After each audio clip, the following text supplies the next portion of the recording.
Maraming salamat po sa pagtangkilik ng ating video. Hinihikayat ko po kayong mag-like and subscribe para ma-update kayo sa susunod na nakabanata. Tara at umpisahan na natin. Anong klase ng pill ito? Naku-curious na itinanong ni Meghan. Gusto na sanang sabihin ni Daryl na isa itong godly pill, pero unang beses pa lang niya nakagawa ng pill na ito, kaya hindi pa niya alam kung tatalab ba ito o hindi, kaya sinabi niyang hindi ko alam. Ibinigay lang sa akin yan ng kaibigan ko. Hindi na nakapagsalita sa kanyang narinig si Meghan. Hindi mo man lang alam kung ano ba ang isang ito, pero gusto mo pa rin itong ipainom sa akin. Kahit nagkaroon ng ilang mga pag-aalinlangan si Meghan, ininom pa rin niya ang pill na ibinigay sa kanya ni Daryl. Tiningnan siyang maigi ni Daryl nang may kaunting pag-asa sa kanyang mga mata. Isang minut na ang nakalilipas, dito na nagtanong si Daryl ng, anong nararamdaman mo ngayon? Iniling ni Meghan ang kanyang ulo, at sinabing wala akong nararamdaman na kahit ano. Buwisit. Mura ni Daryl. Isang godly pill na tumutulong sa mga cultivators na makalampas sa bottleneck na bahagi ng kanilang pagpapalakas. Kasinungalingan. Pinalakas ni Meghan ang loob ni Daryl nang makita niya ang kahihiyang nararamdaman nito sa kanyang mukha. Mabuti na lang at malakas at malusog ang aking katawan. Pero kung sa ibang tao mo ito ipapainom, siguradong magkakasakit agad ang mga yon. Kaya huwag ka nang magpainom ng kung ano-ano sa kahit na sino sa susunod. Matapos niyang sabihin ito, nakatanggap si Meghan ng tawag mula sa presinto, kinakailangan na niyang pumasok sa trabaho. Hindi na maaari pang manatili rito si Daryl kaya agad na siyang nagpaalam kay Meghan at umalis. Nang makalabas ang minamaneho niyang sasakyan sa residential area, bigla siyang nakatanggap ng tawag mula kay Lily. Nasaan ka ba? Sabi ng nagpapanik at nababagabag na si Lily. Mayroong nangyari sa bahay. Biglang naramdaman ni Daryl na mayroong mali kaya agad siyang nagtanong ng anong problema. Bigla na lang nawala ang kaibigan ni Daddy sa ibang bansa na si Tony. Kinuha na ni Daddy ang lahat ng pera at kung ano pa sa pamilya natin. Hayaan mo na, huwag mo na lang pansinin ang mga sinabi kong ito sa'yo, bye. Biglang ibinaba ng naiiritang si Lily ang tawag bago pa man siya matapos sa pagsasalita. Hindi rin alam ni Lily sa kanyang sarili kung bakit niya nagawang tawagan si Daryl. Kahit na nagawa niyang makahanap ng trabaho at magkaroon ng mas mataas na motibasyon kaysa dato, paano pa rin magagawang tumulong ni Daryl sa ganito kalaking mga problema? Iniling ni Lily ang kanyang ulo, agad siyang sumugod sa villa ng pamilya Lindon. Ibinaba ni Lily ang tawag pero hindi ito dinamdam ni Daryl. Iniling lang niya ang kanyang ulo at ngumiti. At pagkatapos ay inisip niya si Wentworth na kumuha sa buong yaman ng pamilya Lindon para invest. Mahahalata namang hindi mapagkakatiwalaan ang Tony na yon, at sigurado ring scam lang ang mga sinabi nito kay Wentworth. Kasalukuyang nakafocus lamang sa pera ang lahat ng mga miyembro ng pamilya Lindon, kaya oras na para matutunan naman nilang maghirap. Pero anak ni Wentworth si Lily. Kaya siguradong madadamay ito sa ginawang problema ng kanyang ama. Napabuntong hininga na lang si Daryl. Huminga ng malalim si Daryl habang iniisip ang tungkol dito. Asawa pa rin kita kaya tutulungan kita sa problemang kinakaharap mo sa ngayon. At pagkatapos magdesisyon, hinanap ni Darly ang numero ng isang tao sa kanyang contact list at tinawagan ito. Mr. Darby. Nagtunog magalang ang tao sa kabilang linya ng tawag. May gusto akong ipagawa sa iyo ngayon, Lil P, sabi ni Daryl. Paul James ang tunay na pangalan ni Lil P, siya ang CEO ng Dragon Tech. Mukhang siya nga ang presidente nito, pero ang tunay na boss ng kanilang kumpanya ay si Daryl. 5 taon na ang nakalilipas nang mag-invest at itayo ni Daryl ang Dragon Tech, dito na niya hinayaan si Paul na hawakan ang kumpanya para sa kanya. Sa loob ng 5 taon, agad na lumaki ang Dragon Tech mula sa pagiging isang maliit na kumpanya papunta sa isa sa mga nangungunang kumpanya sa industriya. Walang kahit na sino ang may alam tungkol dito, maging ang pamilya Darby. Magsabi lang po kayo, Mr. Darby, walang pag-aalinlangang sagot ni Paul. Gaya ni na Samson at Felix, maging si Paul ay nagsimula sa wala. Kung hindi lang nakita ni Daryl ang kanyang potensyal, isa pa rin siya sigurong general staff ng isang maliit na kumpanya hanggang ngayon. Nagbuntong hininga si Daryl at sinabing, magpapunta ka ng tao sa tirahan ng mga Lindon sa Donghai City. Gawin mo ito ngayon din. Matapos ang ilang minuto umiling si Paul sa kanyang sarili. Naiintindihan ko po Mr. Darby. Gagawin ko po ito ngayon din. Sa villa ng pamilya Lindon. Kasalukuyang nagtitipon ang nagkakagulong pamilya Lindon sa hall ng villa, habang nakaupo naman ang may bagsak na mukhang si Grandma Lindon sa isang bahagi ng hall.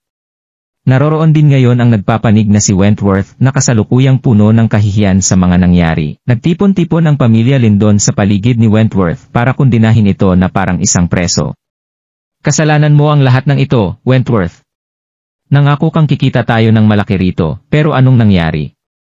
Hindi ko alam na ganito pala ka hindi katiwa-tiwala si Wentworth.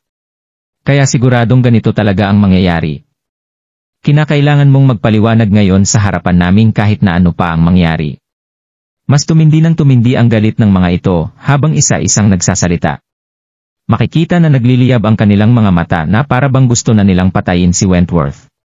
Huwag kayong mag-alala, siguradong masusolusyonan din natin ang problemang ito. Sabi ng nababagabag na si Lily sa isang tabi. Hindi nila nagawa pang pakalmahin ang kanilang mga sarili. Malulugi ang kilalang pamilya Lindon nang dahil sa kanyang ama. Nagmamadali namang sinabi ni Samantha na, isa tayong pamilya. Kaya huwag kayong masyadong magpadala sa inyong mga nararamdaman. Pero walang kahit na sino ang nakinig sa sinabi ng maginang ito. Dito na tiningnan ng dismayadong si Grandma Lindon si Wentworth at sinabing, binigo mo ako Wentworth. Sabihin mo sa akin, ano na ang dapat nating gawin ngayon? Nagmukhang bagsak dito si Wentworth. Hindi ko naman po inakalang ganito ang mangyayari. Mabilis na nawala si Tony pero sinusubukan ko pa rin po siyang hanapin hanggang ngayon. Wentworth, bakit nararamdaman kong kasabwat ka ng taong nanloko at gumawa ng patibong sa ating pamilya? Sabi ng isang miyembro ng pamilya Lindon. Parang ibinatong bato na gumawa ng libo-libong maliliit na alon sa paligid na sumangayon ang lahat sa taong iyon. Oo nga, siguradong magkasabuat kayo ni Tony sa panlolokong ginawa ninyo sa amin.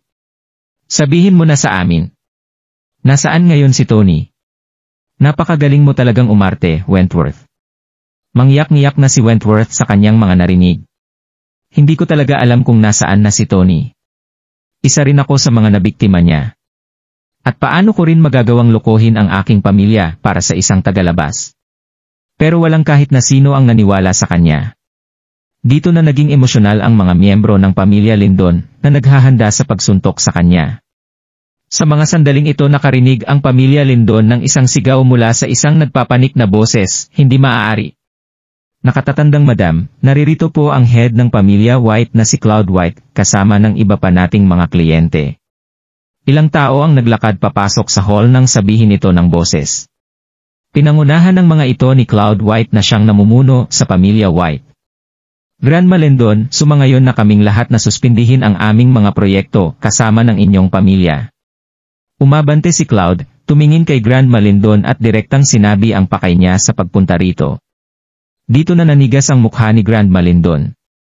Pero bakit mo naman biglang naisip na itigil ang partnership ng ating mga pamilya? Dito na umabante si Galen Godfrey, ang presidente ng La Fortuna nang may nalulokong ngiti sa kanyang mukha. Tapos na rin ang ating partnership, Grandma Lindon. Huwag ka nang magmaang-maangan pa. Natanggap na naming lahat ang balita na ininvest ng Neptunus Corporation ang buong pondo nito sa isang business sa ibang bansa na biglang naglaho ng parang bula. Matapos ang maiksing paghinto sa pagsasalita, sinabi ni Galen na tuluyan na naming puputulin ang pagpondo ng aming kumpanya sa inyo. Oo, malapit nang maging isang latang walang laman ang inyong kumpanya, kaya ano pang mai-offer nyo sa amin sa partnership na ito? Dumadagundong na sinabi ng isang presidente ng isa pang kumpanya. Nanginig ang buong katawan ni Grandma Lindon, pero kailangan niyang pilitin ang kanyang pagngiti sa harap ng mga ito. Makinig kayo sa akin, gentlemen. Hindi kasing sama ng iniisip niyo ang kasalukuyang sitwasyon ng Neptunus Corporation, kaya kung pag-usapan ang ating mga partnership. Bago pa man matapos sa pagsasalita si Grandma Lindon, iniling ni Claude ang kanyang ulo, at pinutol ang pagsasalita ng matanda, hindi mo na kailangan pang magpaliwanag Grandma Lindon. Hindi kami mga tanga. Kaya para sa mga nauna nating naging partnership, ayaw na naming sumali sa project ninyong ito. Pero bago ang lahat, maaari nyo nang ibalik ang perang idineposito namin sa inyo. Oo at pati na rin yung sa amin. Hindi ko nahihintayin pang malugi ang Neptunus Corporation. Huli na ang lahat sa sandaling mangyari iyon. Dito na isa-isang nagsalita sina Galien at ang iba pang partner ng pamilya Lindon nang walang pag-aalinlangan sa kanilang mga tono. Agad ding uminit ang ulo ng mga miyembro ng pamilya Lindon nang dahil dito. Nagawa mo pa kaming apakan ngayong lubog na kami sa putik, Emor White. Oo nga, paano niyo nagawa ito sa amin? Gusto niyong lahat na makipag-partner sa amin noong maganda ang naging takbo ng Neptunus Corporation. Pero ngayong naharap kami sa isang malaking problema, bigla niyo kaming siningil sa aming mga utang. Wala na kayong kasing sama pa. Hindi nagpasapaw sina Claude, Galen at iba pang mga partner ng pamilya Lindon sa sinasabi ng mga miyembro nito, kaya walang tigil silang nagtalo sa loob ng Villa Hall. Halos mahimatay na sa galit si Grandma Lindon, at sa huli, ay malakas nitong hinampas ang lamesa. Tumigil na kayong lahat sa pagtatalo. Nang kumalma na ang lahat, huminga ng malalim si Grandma Lindon. Tumingin siya kay Claude at seryosong sinabi na, dahil nakarating na tayo sa puntong ito, Emor White, President Godfrey, wala na akong masasabi pa. Isa lang akong matandang babae. Kaya bakit hindi nyo kami bigyan ng ilang araw para maresolba ito? Nagpalitan ng tingin sina Claude, Galen at iba pa sa loob ng ilang saglit. At pagkatapos, tumango si Claude at sinabing, sige kung ganoon, bibigyan ka namin ng 3 araw na palugid. Hindi ba't kaibigan mo sina Felix Blakely, Emily Dickinson at Wayne Woodall Grandma Lindon? Matutulungan ka naman siguro ng mga ito ngayong nangangailangan ka na ng perang pambayad sa amin tama. Matapos niyang sabihin ito, tumalikod si Claude at umalis sa hall. Oo nga, tama si President White. Nagbigay ng maraming regalo sa iyo noong kaarawan mo ang mga bigating iyon, Grandma Lindon, kaya siguradong matutulungan ka ng mga ito. Pero kung hindi pa rin namin makuha ang perang idineposito namin sa loob ng 3 araw, magkita na lang tayo sa korte. Umalis na rin si Galen nang matapos siya sa kanyang pagsasalita. Nagsyalis na ang mga naging partner ng pamilya Lindon.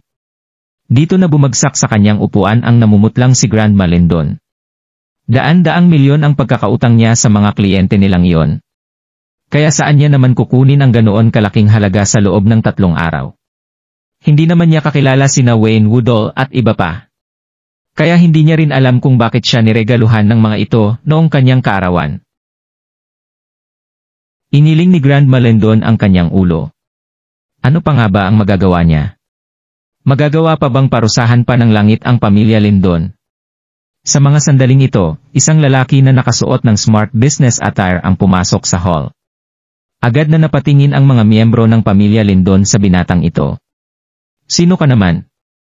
Napakunot dito ang mga kilay ni Grandma Lindon. Hindi nila kilala ang taong ito dahil hindi pa niya ito nagagawang makita bago ang araw na iyon. At hindi rin siya mukhang isang ordinaryong tao. Magalang nang umiti at tumango ang binata sa harapan ni Grandma Lindon. Ako nga pala si Paul James, ako ang presidente ng Dragon Tech. Wow! Natahimik sa sobrang gulat ang lahat nang ipakilala ni Paul James ang kanyang sarili. Dito na naging emosyonal si Grandma Lindon. At matapos ng isang sandali, tumayo ito sa kanyang inauupuan ng may nanginginig na mga mata. Ang Dragon Tech ay isa sa mga nangungunang kumpanya sa industriya ng new media. Nagkaroon din ng mga usap-usapan na si Paul, ang presidente ng Dragon Tech ay isang misteryosong tao na bihirang magpakita sa media. Isa siyang bigating tao sa Donghai City. Pero nagawa niyang bumisita sa tahanan ng pamilya Lindon. Anong nangyari? Ngumiti si Paul nang makita niya ang reaksyon ng mga Lindon. Isang second class na pamilya ang mga Lindon sa Donghai City.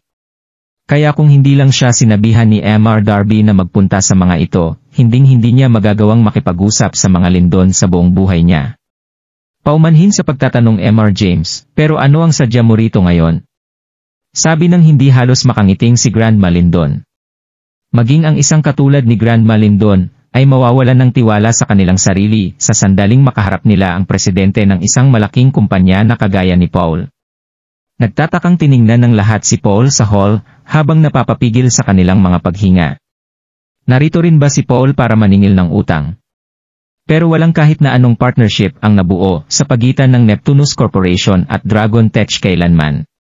Sa mga sandaling ito, nakaramdam ng pagkabagabag ang lahat sa kanilang mga sarili. Dito na nagpakita ang dalawang mga nakaitim na lalaking may dala na isang upuan mula sa likod ni Paul. Ngumiti rito si Paul. At habang umuupo, tumingin siya kay Grandma Lindon at sinabing, "Naririto ako para makipag-usap tungkol sa pinaplano naming partnership sa inyong mga Lindon, Grandma." "Ano?" Agad na umingay ang paligid nang marinig nila ang sinabi nito. Nakahinga na ng maluwag ang karamihan sa kanila, habang ang iba naman ay nakitaan ng pagkasabik sa kanilang mga mata. Siguradong malalampasan ng pamilya Lindon ang problemang kinakaharap nila ngayon sa sandaling makipagpartner sila sa Dragon Tech. Hindi rin maikukumpara ang sabik na nararamdaman ngayon ni Grandma Lindon, habang masiglang nagtatanong kay Paul, "Anong klase ng partnership ba ang gusto ninyo, Mr. James?" Ngumiti muli si Paul at dahan-dahang sinabi na, "Isa itong direktang partnership ng aming kumpanya sa inyong pamilya. Alam kong malaki ang kinakaharap niyong problema ngayon, kaya nagdala ako ng $1 bilyong dito ngayon." $1 bilyong? Relax pa rin ang tono ni Paul sa mga sandaling ito, pero natahimik muli ang lahat sa sobrang gulat matapos marinig ang mga sinabi nito. Siguradong barya lang para sa isang mayaman, at mapagbigay na lalaking kagaya niya ang paglalabas ng $1 bilyong. Magkano ba ang lahat ng asset na mayroon ang pamilya Lindon kung pagsasama-samahin ang mga ito? Tumitig ng husto kay Paul ang mga miyembro ng pamilya Lindon sa sobrang gulat. Sa pamamagitan ng perang ito ay magagawa na nilang mabayaran sina Claude, Galen, at iba pa ng walang kahirap-hirap. Magagawa rin nilang i-expand ang kanilang Neptunus Corporation. Nagawang apakan ng mga partners nilang ito ang mga Lindon noong nasa kagipitan ang mga ito. Kaya siguradong hindi nila aasahan ang muling pagbabalik sa spotlight ng mga ito ng ganito kabilis. Maging si Grandma Lindon ay nasabik dito. Pero agad silang bumalik sa realidad nang magpatuloy si Paul sa pagsasalita. $1 bilyon para maresolba ng inyong pamilya ang inyong mga problema, pero may isa akong kondisyon. Nakangiting sinabi ni Paul. Sandali itong pinag-isipan ni Grandma Lindon nang magtanong siya ng, "Ano yon, Mr. James?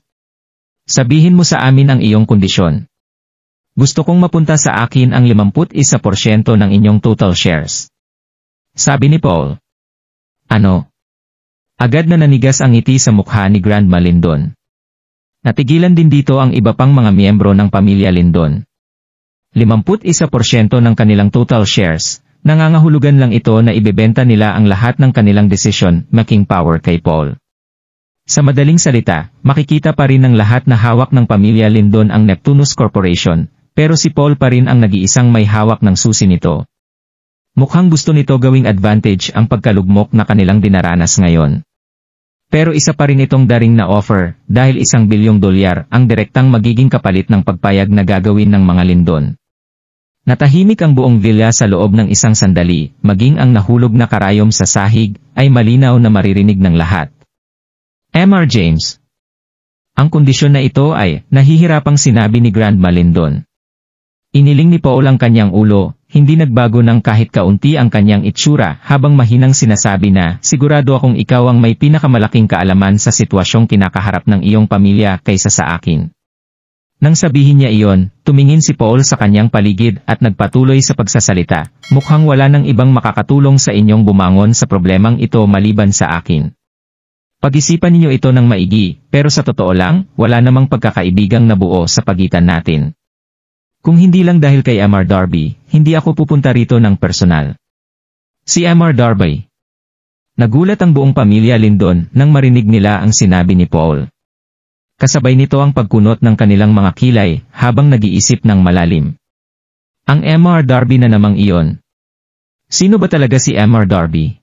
Kung nagustuhan mo ang mga ganitong video, huwag mong kalimutan mag-like and subscribe. Panoorin mo na rin ang mga naunang kabanata para lalong maubos ang oras mo.